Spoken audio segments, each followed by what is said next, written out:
7 o'clock, a new twist in the Partygate allegations from the Prime Minister's former ally. On today's show, the Deputy Prime Minister Dominic Raab, Labour's Jonathan Ashworth and the Mayor of London, Sadiq Khan. It's Tuesday, the 18th of January. On the programme for you this morning, a day and another attack on the Prime Minister from the man who used to be one of his closest allies, Dominic Cummings, who was Boris Johnson's former chief advisor, says he's prepared to swear under oath that the Prime Minister lied to Parliament and knew in advance about a Downing Street drinks party during lockdown. It's led to fresh calls for his resignation. But Number 10 officials have repeated their denial that Mr Johnson was warned in advance and says he implicitly believed it was a work event. Let's bring in our political correspondent, Tamara Cohen, should we? Oh, I'm giving you a full title today. Very posh for a Tuesday. Up some in a minute. Morning, Kate. Well, the key question of all this is now shaping up to be... We'll put it to Dominic Raab, the Deputy Prime Minister, who'll be with us in just a few moments' time here on the programme, so do stay tuned for more on that. Also, we're going to be speaking to the Shadow Work and Pensions Secretary, that's John. Images showing the scale of devastation in Tonga following the underwater volcanic eruption have been taken by military aircraft. A distress call has been detected as aides try to make it to the island. Our Southeast Asia correspondent, Siobhan Robbins, reports.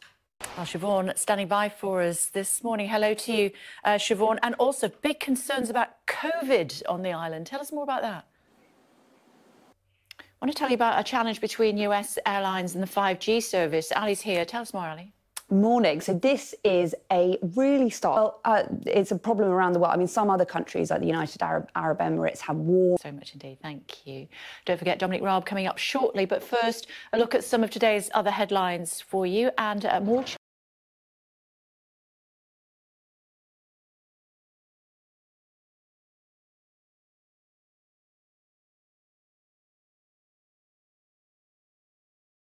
Pleased to say the Deputy Prime Minister is with us now. Mr Raab, good morning to you. You've been in your constituency at the weekend.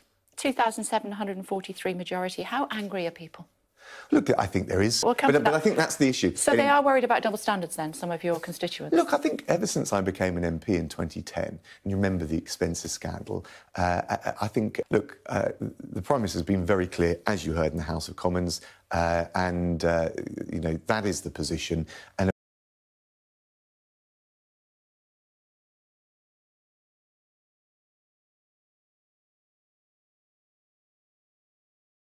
I'll go into it in more detail. We've just been hearing from what Dominic Cummings said, what we've seen written on the walls, what the Prime Minister said at the time, and in detail what the Health Minister said as well. All of these things are building up to saying the Prime Minister is not trustworthy. And he has to go. Loads of frenetic.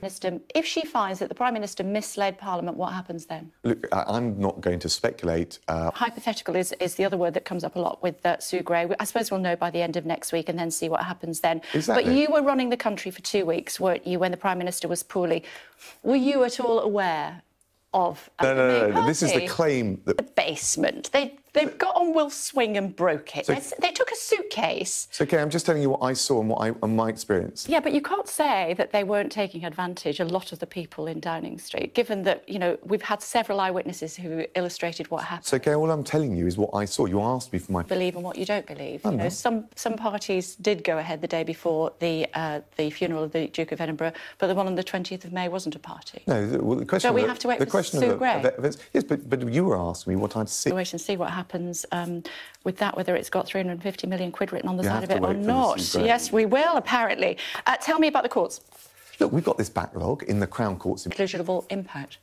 Well, it will have an impact. Told that we're days away in Ukraine. Days away from what? I'm not sure what you're... Well, I'm referring to the fact that the Ukraine and Russia, more than 100,000 troops are on the Russian border. We're being told we're days away. I had the Ukrainian ambassador sat there just last week and he was concerned about World War III and sending people back in body bags. Well, look, we're absolutely clear. Ukraine, along with our partners and allies, we support Ukraine. It's going to be an interesting week next week, isn't it? Always is. There's a report apparently coming out. I can't remember the name. Yeah, exactly. It's good to talk to you, as always. Thank you to Deputy Prime Minister. Looking at the front pages for you, the Metro quotes from the Laboratory and Testing Industry Organisation. What does that do? Stay tuned and find out. restrictions. It comes as more people turn to COVID testing companies amid the growing threat of the Omicron variant.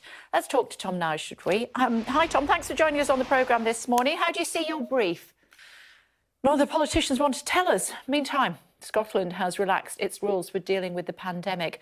Large outdoor public events can now take place without social distancing or capacity limits, but restrictions on indoor events remain in place.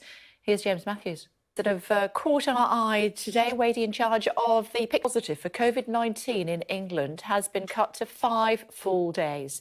The quarantine period has been reduced after a review of the medical evidence to help ease shortages across the economy. But what sort of impact will it have? Well, let's talk about it in more detail. And he knows Sue Gray personally. He said that she was a formidable civil servant, but it was totally unfair that she found herself in a position where she is having to pass judgment on basically a man who is her boss, none other than the Prime Minister. We have heard from the government they are trying to move away from what's been happening at Downing Street, instead underlining in a lot more detail about what they are planning to do, not only with the courts to try to get rid of that logjam, but also in the Channel and what's going to happen allegedly with some border force vessels that are pushing refugees, let's call them refugees, back who are trying to get to the UK by using sonic noises from megaphones. Is that even human? Anyway, that is one of the things that is being speculated on should be done. In other words, the government is doing its level best to try to distract us from what has been happening at number 10 Downing Street. I wonder what Labour thinks.